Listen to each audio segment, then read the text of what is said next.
अस्सलाम वालेकुम जी। उम्मीद है आप सब खैरियत से होंगे। आज का जो टॉपिक है वो है पॉइंटर। पॉइंटर्स क्या होते हैं, कैसे काम करते हैं, उनका फ़ायदा क्या है, उनको क्यों यूज़ करते हैं, वो आज हम देखेंगे। तो चलें शुरू करते हैं। एक वेरिएबल बनाते हैं इंट नम, और एक मैं पॉइंटर बनाता हूँ इंट ptr।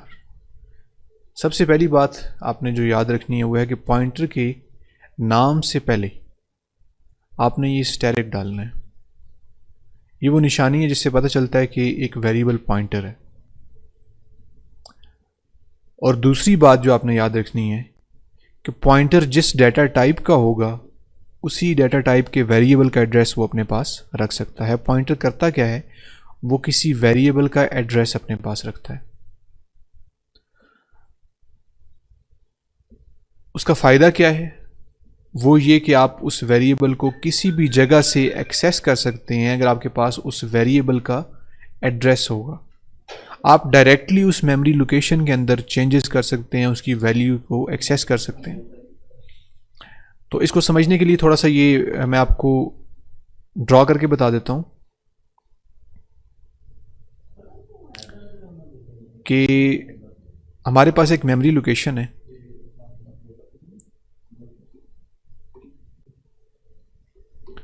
और लेट्स से कि वो जो मेमोरी लोकेशन है वो हमारे पास ये है, और इसका जो हमने नाम रखा हुआ है वो है जी नम।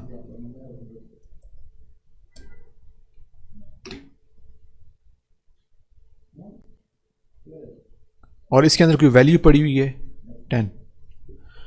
अब हम एक पॉइंटर बनाते हैं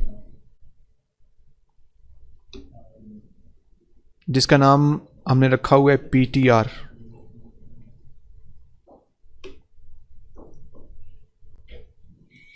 अब ptr क्या करेगा, इस नम का एड्रेस, जब भी कोई मेमोरी लोकेशन की बात हम करते हैं ना तो हम उसको एक नाम तो दे देते हैं लेकिन उसका एक अपना मेमोरी एड्रेस भी होता है, जो कि लेट्स से मैं कहता हूँ जी इसका जो मेमोरी एड्रेस है वो है A1, इसका जो है वो है A2। इसी तरह मेमोरी लोकेशंस हैं, ये A1 और A2 फ़िलहाल सिर्फ हम अज्यूम कर रहे हैं कि इसका नाम है, लेकिन वैसे जो इसका नाम होता है वो 0 मल्टीप्लाई बाय 008CF हेक्साडेसिमल में होता है। काफ़ी लंबा सा एड्रेस होता है, क्योंकि जितनी आपकी मेमोरी बड़ी होगी उस हिसाब से उसको वो नेमिंग कन्वेंशन रखनी पड़ती है ऑपरेटिंग सिस्टम को, तो नाम बड़े छोटे हो सकते हैं। लेकिन आपका कोई एड्रेस उस मेमोरी लोकेशन का होगा रैम के अंदर, और वो एड्रेस जो है वो जब हम किसी वेरिएबल के अंदर स्टोर करवाना चाहते हैं तो फिर हमें पॉइंटर बनाना पड़ता है। अब पॉइंटर क्या होता है, जिसके साथ आप स्टैरिक लगा देते हैं। अब ये किसी वेरिएबल का एड्रेस अपने पास रख सकता है।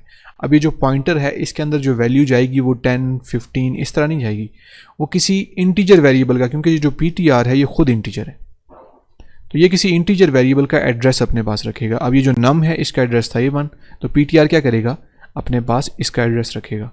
अब वो रखेगा कैसे, उसको रखने के लिए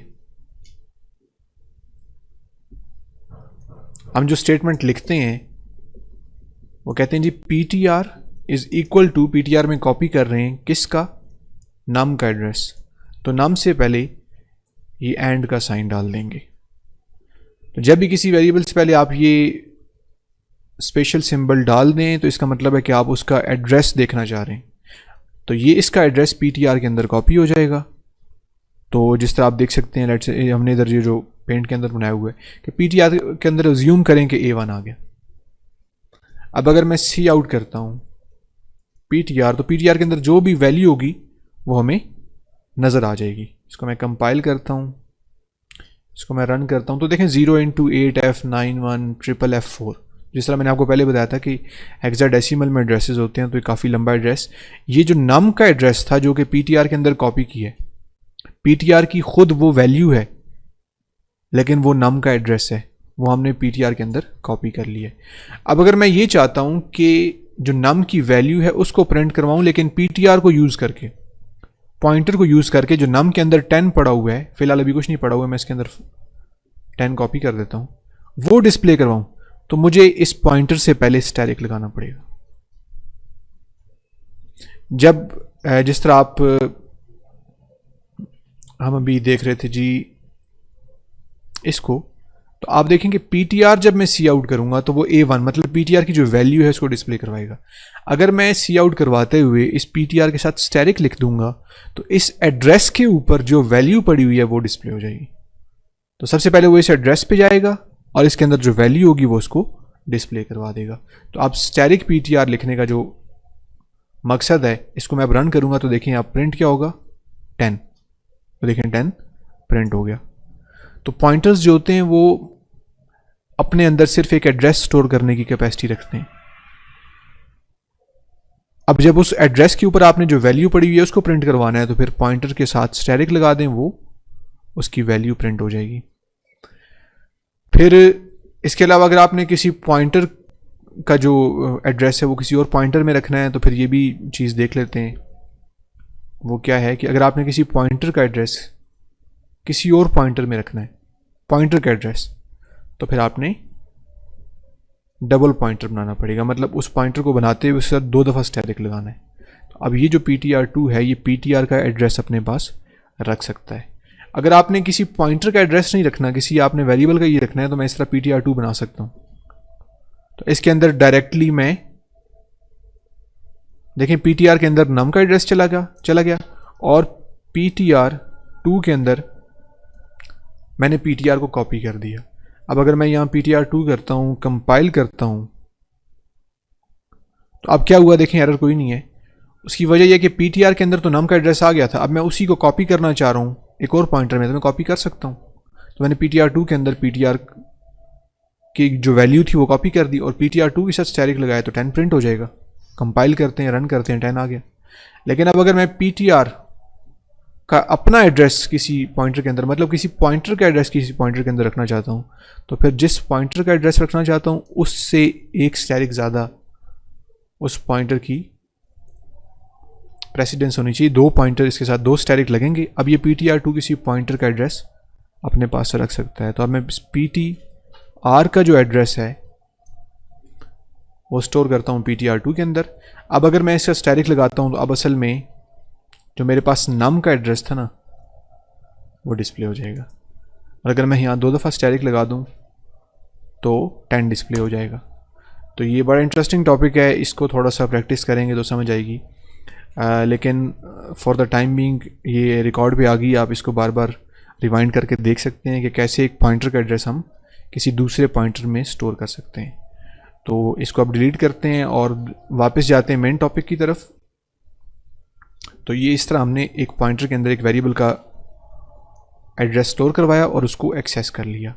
अब इस पॉइंटर को मैं जिधर भी पास कर दूं, किसी फंक्शन में पास कर दूं, जब तक वो मेमोरी रिटेन है, वो पास है, उसके अंदर वैल्यू पड़ी हुई है, तो उस वैल्यू को चेंज भी कर सकता हूँ, उसको एक्सेस भी कर सकता हूँ। तो ये पॉइंटर का फ़ायदा है कि आप डायरेक्टली उस मेमोरी को किसी भी एप्लीकेशन के अंदर एक्सेस करके उसकी वैल्यू को चेंज कर सकते हैं या व्यू कर सकते हैं। फिर इसके अंदर एक मज़े की चीज़ ये है, पहली बात तो जो मेरे ख्याल से आप समझ चुके हैं कि आपने उसकी डाटा टाइप सेम रखनी है, इंटीजर और इंटीजर। अब ऐसा नहीं है कि एक इंटीजर टाइप का वेरिएबल है और आपने उसका जो पॉइंटर है वो करैक्टर का बना दिया, फ्लोट का बना दिया, ये आप नहीं कर सकते। उसकी डाटा टाइप सेम होनी चाहिए। जिस तरह वेरिएबल्स को हम कॉपी करते हुए उसकी डाटा टाइप का ख्याल रखते हैं, इसी तरह पॉइंटर बनाते हुए भी आपने डाटा टाइप का ख्याल रखना है। फिर इसके अलावा टर्बो सी प्लस प्लस के अंदर, सी के अंदर स्ट्रिंग की जो है वो हमारे पास ऑप्शन नहीं है स्ट्रिंग को स्टोर करने की।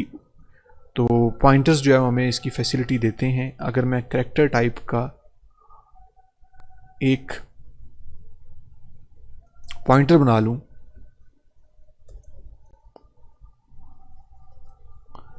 तो इसके अंदर मैं पूरी एक स्ट्रिंग भी स्टोर कर सकता हूं। कैसे, अब आपको दिखाता हूं मैं। एक तो हम सी आउट और सी इन करते हैं। इसके अलावा आपके पास इनपुट के और भी बहुत से फंक्शंस हैं। हमारे पास stdio.h के अंदर standard input output dot H के अंदर फंक्शंस हैं गेट्स और पुट्स के। तो उनको यूज़ करके देखिए मैं कैसे, मैं कहता हूँ जी सी आउट एंटर योर नेम। तो अब यूज़र अपना नाम एंटर करेगा और मैं कहता हूँ जी गेट्स और गेट्स के अंदर क्या देता हूँ जी, अपना पॉइंटर देता हूँ, str, वो पॉइंटर है क्योंकि उसके साथ स्टैरिक लगा हुआ है। लेकिन क्योंकि मैं नाम सेव करवाना चाह रहा था तो मैं इंटीजर का पॉइंटर नहीं बनाऊंगा, करेक्टर का बनाऊंगा। और इसके अंदर ये कैपेसिटी है कि पूरा नाम स्टोर कर सकता है। तो गेट्स के थ्रू str में पूरा नाम स्टोर हो गया। और अब मैं करता हूँ जी सी आउट,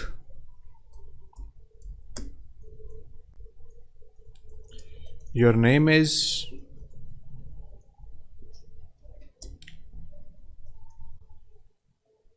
पुट्स str। इसको डिलीट कर देते हैं, कंपाइल करते हैं, रन करते हैं। योर नेम जी नाम देते हैं, तो उसने नाम जो है वो एज इट इज़ प्रिंट करवा दिया। तो ये एक पॉइंटर का बड़े मज़े का फीचर है कि एक पॉइंटर बना के आप पूरी स्ट्रिंग जो है वो उसमें स्टोर करवा रहे हैं। वो असल में कैसे काम कर रही है, एक एरे की तरह, जिस तरह एरेज हमने प्रीवियस लेक्चर्स में देखी थी कि पॉइंटर जिस मेमोरी लोकेशन को एलोकेट होता है वो उस मेमोरी लोकेशन के बाद जो एडजेसेंट मेमोरी लोकेशंस हैं उनको यूज़ करके पूरी स्ट्रिंग, पूरा पैराग्राफ भी आप उसमें स्टोर कर सकते हैं। वो अल्टीमेटली जहाँ फिर वो पॉइंटर ख़त्म हो रहा होता है वहाँ तक जब भी आप पुट्स यूज़ करेंगे, प्रिंट करवाएंगे, तो वो एंड ऑफ स्ट्रिंग तक उसको डिस्प्ले करवा देगा। तो पॉइंटर को यूज़ करके हम स्ट्रिंग्स भी मैनिपुलेट कर सकते हैं। तो मुझे उम्मीद है कि आपको पॉइंटर्स का जो टॉपिक है वो समझ आ गया होगा। अगर आपको समझ नहीं आया तो आप क्वेश्चन मुझसे पूछ सकते हैं व्हाट्सएप के ग्रुप में। तो इंशाल्लाह नेक्स्ट लेक्चर तक अपना ख्याल रखिएगा। अल्लाह हाफ़िज़।